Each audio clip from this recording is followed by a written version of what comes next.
How you doing there? Welcome back to Babylon Talmud. Today we're studying Daf. No, that was yesterday, right? Oh, gewaltig. Gewaltig. Today we're studying Daf Mem Zayin. Masechta BavaBasra. Friends. 4 lines into Mem Zayin Amud Aleph. Amr Rabbi Yechanan says Rabbi Yechanan Umin ein lo chazaka ben Umin yesh lo chazaka. Oris ein lo chazaka ben Oris yesh lo chazaka. Gazlan uven Gazlan ein lo chazaka ben Benoshel Gazlan yesh lo chazaka. Ha. So we're going weiter betzim on this sugya of umonim and chazakis. So again, so Amr Rabbi Yechanan says Rabbi Yechanan Umin, a craftsman. For example, we've been talking about a Schneider, a tailor. An umin ein lo chazaka. A craftsman does not have a chazaka, as we know from the Mishnah. Ben umin yesh lo chazaka. But his yingel, his son, his son does have a chazaka. Okay, can make a chazaka. Oris ein lo chazaka. A sharecropper does not have a chazaka, as we learned. Ben Oris yesh lo chazaka, but the son of a sharecropper would have would be able to establish a chazaka. Gazlan, a thief, uven Gazlan, and so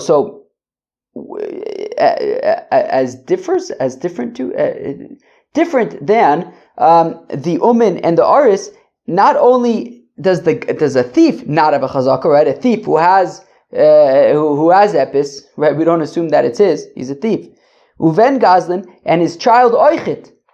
We would not assume that because he has epis, it belongs to him. Ein chazaka. They don't have a chazaka. So by the Oris and by the Umin, they don't have a chazaka, but their child does. By a Gazlan, not only does the Gazlan not have a chazaka, but Oichit is yingul. But Ben Benoshel Gazlan yesh lo chazaka. But the grandson, the einikel of the thief, he does have a chazaka. What's the scenario where the umin and the oris have a chazaka, do not have a chazaka, but their son does, and in that same scenario, apparently a gazlan and his son would not have a chazaka, only the einikel, only the grandson. Is einikel davka a grandchild, or is it like all like offspring? No, it's got to be all offspring. But what about like by default? Is it like, would you refer to probably refer to your grandchild as like an einikel? What about your great grandchild? Also an einikel? Teku. Akoponim. Echidam. What's the scenario? What's the gosabach? Ide asu. Well, if they're coming and saying, well, it's mine because like it belonged to my father. Well, afilu hanach nami lo.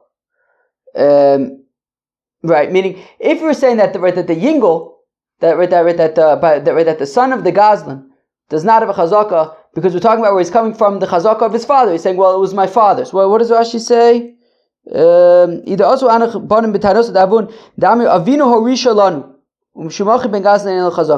That if he says that my father, I inherited it from my father, so we're saying that's why the son of the Gazlan does not have a chazaka, because the Gazlan doesn't have the chazaka, and he's saying he inherited it from his father. His father didn't have a chazaka, neither does he. But where am I? So afilu anach nami. But if that's the case, then why should it be any different by an oris or by an umin?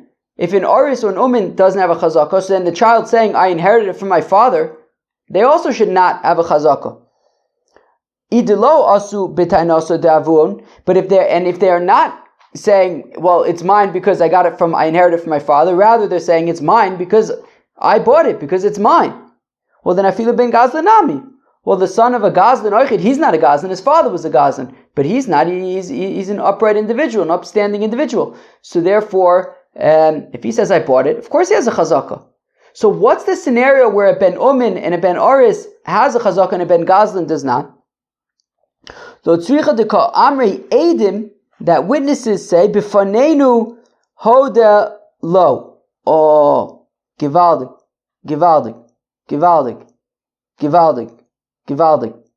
Givaldig. It's talking about a scenario where we have witnesses who say that in our presence, meaning what's happening. Let's say so you have the son of a tailor. He has a coat. Okay, and now somebody comes to say, what's the deal with that coat? It's my coat. And the son's like, no, it isn't. I got it from my father. And we have witnesses who can corroborate and say, that's right, he got it from his father, because in our presence, you, the third party, admitted that you sold it or gave it as a gift to the Schneider, to the tailor. Right? So in a scenario where, so you have the son, right, who has this coat, and a third party comes and says, what are you doing with my coat? He says, I got it from my father. He says, yeah, but your father's a tailor. It's my coat that I dropped off the tailor. But then we have witnesses who say, no, that's not true. You admitted in front of us, they say to the third party, you admitted in front of us that, let's say, you gave it to him as a gift, or you sold it to him. So in that case, it belongs to the tailor, and the son inherited it. So it belongs to him. Same thing would apply, for a sharecropper. But a goslin, on the other hand, if a person admits in front of a goslin, if a person admits in front of a goslin that meaning, so if you have the same scenario with a goslin, so the son of the goslin, let's just say it's a coat also. Why not? He's got a coat, and a third party comes to say, "Where are you doing with the coat?" He says, "Well, I got it from my father." He says, and then he says, "Yeah, but it's mine." And then witnesses say, "What do you mean? But you admitted in front of us that you gave it to the goslin." That doesn't matter because a goslin is a scary guy. So so he admitted in front of the goslin that it belongs to the goslin, probably because, as we're going to see pretty soon, he didn't want to know what would happen if he didn't say that. So therefore, witnesses who could testify that the original owner, let's say, gave it as a gift to an umin or to a aris. So, that's good testimony. It belonged to the aris, and the child inherited it from the aris or from the umin, and therefore it belongs to the child. Masha ein kain by a goslin. Even if you have witnesses who say that the original owner admitted to the goslin that he, let's say, gives it to him as a gift. Well, he could have just been sort of scared into having to say that, but he didn't actually really give it to him as a gift, and therefore the child would not be able to assume ownership of it, assume a chazaka of it if he is contested. Okay, fine. So hanoch ikalememar kushta ka'amri. So when it comes to an umin and when it comes to a aris, so you can assume that the Adim's testimony is reliable, right? That really this original owner admitted in front of the umin or the aris that it belongs to the aris, and therefore the umin, and therefore the child can inherit it from them. But when it comes to the goslin, afal gav the odi, even though the original owner admitted in front of them that it belongs to the goslin, we do not rely upon that because kidder of kindness, like of kahana, dam of kahana, ilav the odi lay. If not for the fact that this fellow would have admitted to the goslin that it belongs to the goslin, have a mamti lay v'lecham l'shachver. Basically, it was an offer you couldn't refuse, right? Either you give me this, what I want, or I'm going to bring you and your donkey to the what was the shachvar? I can't really remember how to define it. It was a word that I didn't know what it meant. It starts with an R, but anyways, I didn't know what it meant. It means some kind of an officer, probably some guy you want to avoid. Okay, so the point is that somebody who admits to a thief that it's yours. You're my best friend. I love you. Take it. Yeah, of course. It's not really much of a proof that he really gave it to him wholeheartedly. He may have been given an offer he couldn't refuse. Okay. But in the other cases, though, by an umin, by an oris, if the original owner says, I'm giving it to you, so seder, nobody's forcing him and he's giving it. So if we have witnesses who could testify about that, so it belongs to the the umin to the aris, and therefore the child can inherit it. Fine. All right. Omar Rav says Rav, Paimim shafilu ben beno shel gazlin nami ein lo chazaka. There are some times when even the einikel, even the grandchild of a gazlin oichit does not have a chazaka. Echidami, how so? Kigon de ka'asi b'tainosa, if the grandson comes with the claim de abba de avua, that he got it from his grandfather, who is the gazlin. So just in that case, then it's no different than the child who's saying he got it from his father, the gazlin. Okay. Hechidami gazlin, and what is the thief that we're talking about? Amar b'yechan, it says b'yechan kagon shuchzak al sod ezo begazlinu. So, for example, if we assume that on this, that he's stealing this particular field, meaning even if we don't assume that he's a ganav generally, but if on this particular field he's considered a gazlin, so that would be considered a gazlin. For Rav Chisda, Mrs. Rav Chisda going to base ploni, or you can have sort of like a mobster, shehorgen nefasha. So this came on that they kill people due to financial matters, and therefore, sort of generally, they would be considered a gazlin, right? So you can have somebody who's considered a gazlin kind of locally, like just in a particular case, or somebody who's just generally, a bad guy.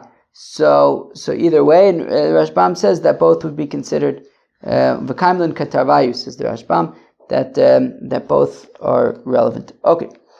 Tanu Rabbanon, the rabbis taught.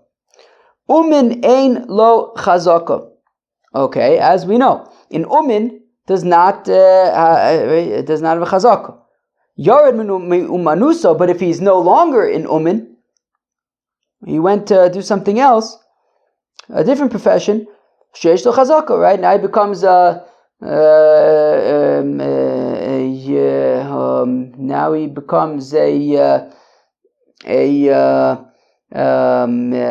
monger. Now he becomes a falafel monger. So yesh the chazakas. Now if he has a coat, whatever, he has a chazak on it now. Aris in the chazaka, yard may arisu, so yesh the chazak, right? But a sharecropper doesn't have a chazaka, as we learned. But if he becomes a falafel monger, so then he can he can establish a chazaka. Ben shecholak, a child who has left his father's house. He's no longer samach al shulchan shalav, right? He no longer. Right, he goes out, he makes his own living.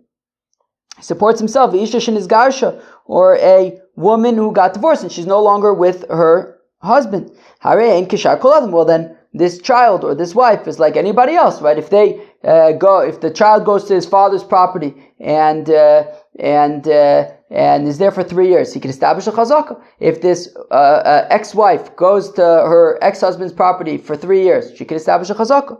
So I understand why the Bryce had to teach us that a child who is no longer samach al shulchan shalaviv, right, a child who's independent, and now he goes back to his father's house and he squats on the property for 3 years. I understand why the Bryce had to tell us in that case that he can establish a chazaka, because sakadaitech amino achuli achil gabe. I may have thought that, look, I can understand, maybe the child cannot establish a chazaka because the father could make the claim that what do you mean? Of course, I didn't protest. It's my son. Like, I don't mind that he uses my field, but I didn't think that he would say that it belongs to him.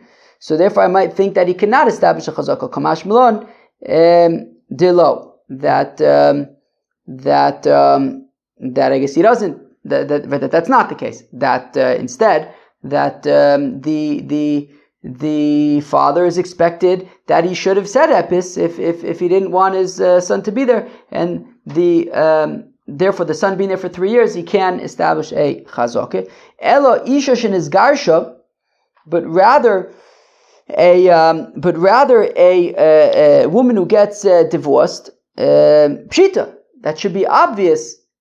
If the couple's getting divorced, he's not doing her any favors, right? And therefore, if she goes to his field and she's there for 3 years, if he doesn't say anything, it's a good indication that it's hers, it's not his, that she bought it from him, whatever.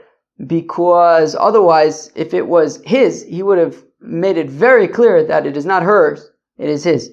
So l'tzricha So therefore, why do I need the brisa to teach this? Right? Obviously, if she's there for 3 years, she establishes a chazaka. So lo tzricha b'megoreshes v'enemegoreshes. Well, it's talking about suffix, right? Let's say he threw a get to her, as we learned from Masechta Gittin, right? And it's a suffix if it's closer to her, closer to him. So she's suffix divorced. Uchribzer and the Kribzer, the Amr Bzer, Amr Yirmiyah bar Abba, Amr Shmuel Kamakum Sh'Amr Chacham megoreshes v'enemegoreshes. That whenever you have a suffix gerushin by l'chayiv b'mizonosea, her husband is chayiv for her mizonis, and therefore. Since in this case her husband is still chayev for mizonis, so therefore maybe I would think to say that, well, why is she on this property? She's on the property because he gave her the property for mizonis, but he still owns it. She can't make a chazaka. No, kamash malon, that he's going to give her whatever he needs to give her. He's not giving her a field. He's going to give her whatever the bezdin says he has to give her, but he's not giving her a field to collect mizonis from. And therefore, if she's on his property, he should be moche if it's not hers, and or even he would be moche if it's not hers. And therefore, the fact that she's been there for 3 years, she can establish a chazaka. So even though he's chayiv in her mizonis and his suffix gerish, he's chayiv in mizonis, still she's able to establish a chazaka. Omar Rav Nachman says, Rav Nachman Omar li Huna. The Rav Nachman says that Huna told him, I assume that's, not assume, it's Rav Huna, that Rav Huna told him, Kulan shevi'u rayos and raya, so even though we said that an umin by default does not have a chazaka, or an oris doesn't have a chazaka, but if they bring a proof, if they have a document, that, but if they have a proof to prove that it's theirs, a document showing that it's theirs, what does Rashi say? Shtar mechira or edi mechira. That should be obvious, or even Eidim Mechir. Okay, Beseder. The chazaka is kind of in place of the document. If you have the document, then great. But okay, we're saying, look, an omen or a oris, so they don't have a chazaka. But if they have a document, so it's a good raya. Umamidin sada biyodin, and the field would belong to them. Okay, by an oris, for example. Gazlan shevi raya, but if you have a gazlan on the other hand, I guess, what does Rashi say? V'chulan umen v'oris v'chulan raya, okay, rayos and raya, milsa de pshita Rashbam says, rayos and raya, it's basically straight to the left of this, milsa de pshita, this is obvious, right? Meaning if they have a star, then obviously it belongs to them, but mishum seifa nakadla, but the chiddush is for what we're getting into now, which is the gazlan. Gazlan shevirai, that if you have a gazlan, a thief, who brings a proof, ein raya so raya, then we don't rely upon his document. Vein ma'amidin sada biyado, and we would not assume that the field belongs to him. My kamaj malon tanina. What's the chiddush? It's we have a mishnah already. Lokach misikrikon. It's from Masechta Gittin. Taka, we learned this Masechta Gittin. Taka, this is from the Mishnah, the famous Tisha B'Av Gemaras. Very interesting, Taka. Last year, I think it was last year, we were learning Masechta Gittin, Kiddushin, Bavakam.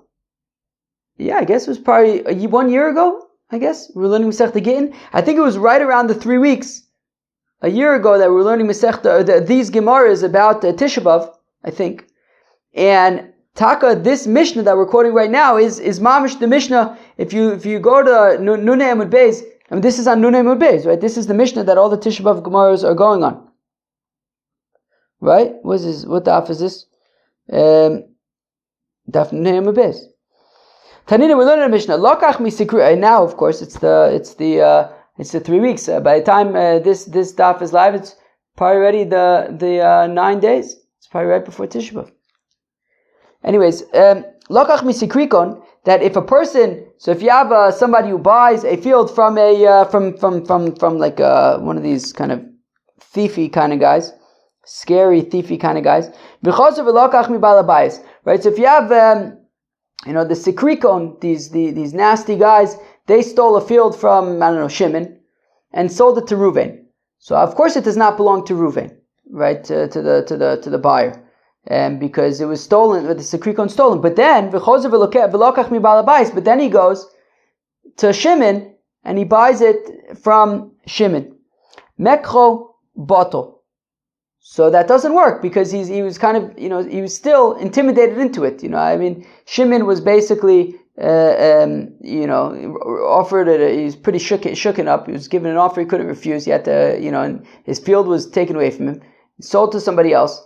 The other guy comes and says, "Hey, I'm buying it from you," and he said, that isn't a good sale. Right? When Reuven goes back to Shimon, the original owner, and buys it from him, it's not a good sale. We're going to get into more detail in a second. So, therefore, we already know that this sale is not a good sale.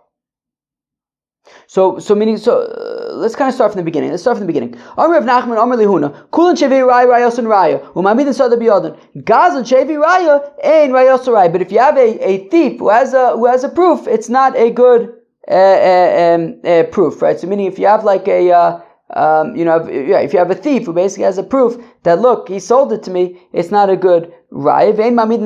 We wouldn't assume that the property belongs to the thief. What's the chiddush? We learned this in the Mishnah. If somebody buys something from the sikrikon, because of then he buys it from the balabais, it is not a good sale. Basically, any sales that involve thieves are not good sales. Well, the chiddush here is to the exclusion of Rav, because the Amar Rav had said, Lo shanu ela de amarle le chazeku knei.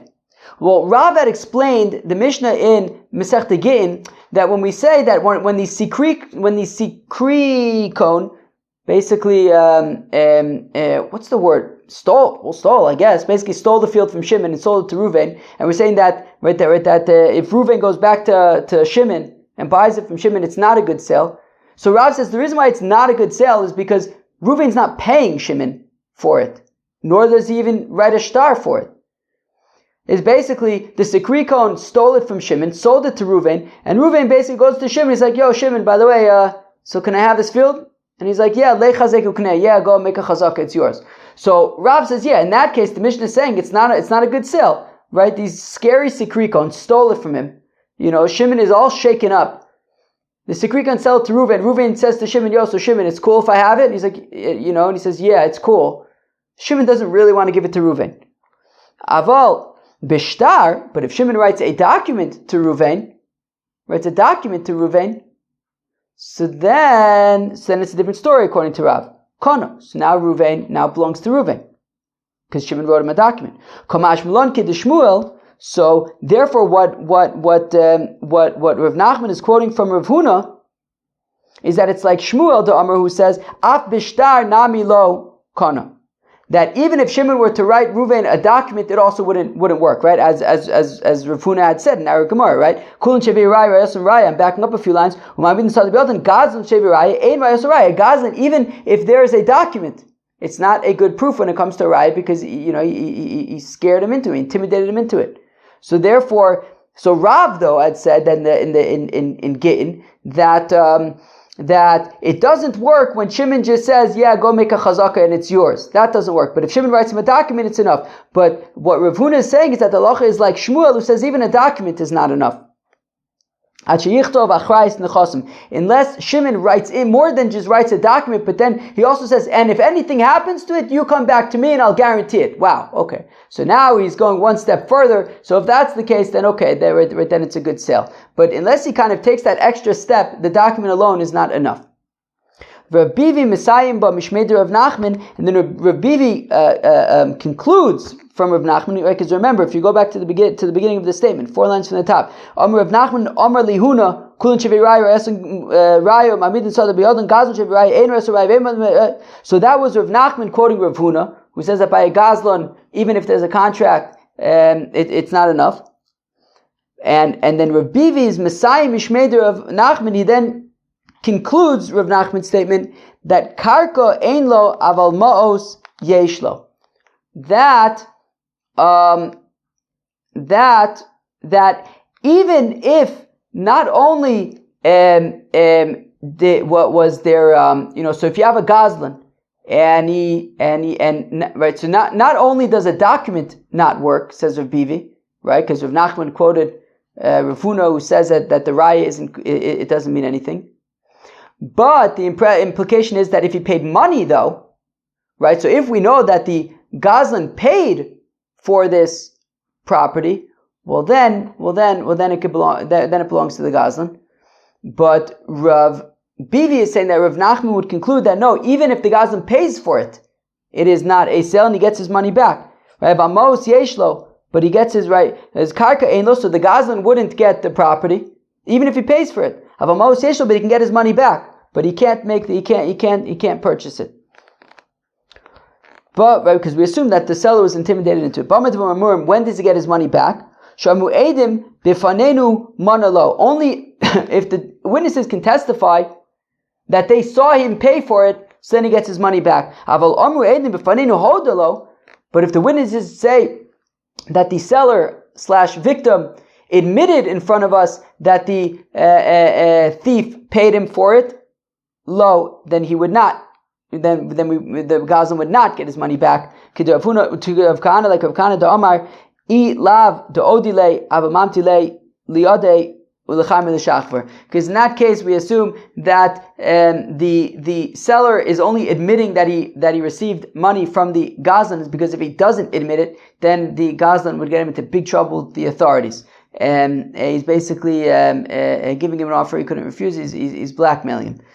So therefore, if the witnesses saw the Gazlan give money to the sellers, then he can get his money back. But if they didn't see him give the money, they only saw the seller admit that he received money, that would not be enough. We assume that he was intimidated into it. Okay, gewaldig. Well, that was Daf Mem Zayin of Masechta BavaBasra. We learned some relatively interesting stuff about chazakas and gazlans and things like that. At the end of the daf, though, we did get talking into an interesting machlok between Rav and Shmuel, Rav Huna, Rav Nachman, and this is going to kind of continue onto tomorrow's. But basically, right, we had a thief who claims to own something, so just claiming to own it would not be enough. But if and even if the kind of seller admits it, it's not enough. But if the thief, Rav would say that if the thief has a document, it would be enough. Rav Nachman quoted Rav Huna, who's basically saying the lacha is like Shmuel, that having a document would be enough. Having a document would not be enough. You'd have to take it one step further and say that he's accepting, that he can, if anything happens, he can come back to him. And then we saw Rav Biva who's going to Rav Nachman, who takes it one step further and says that even if he pays, it would not be considered a kinyan, and the money would go back to the Gazlan. Peace out.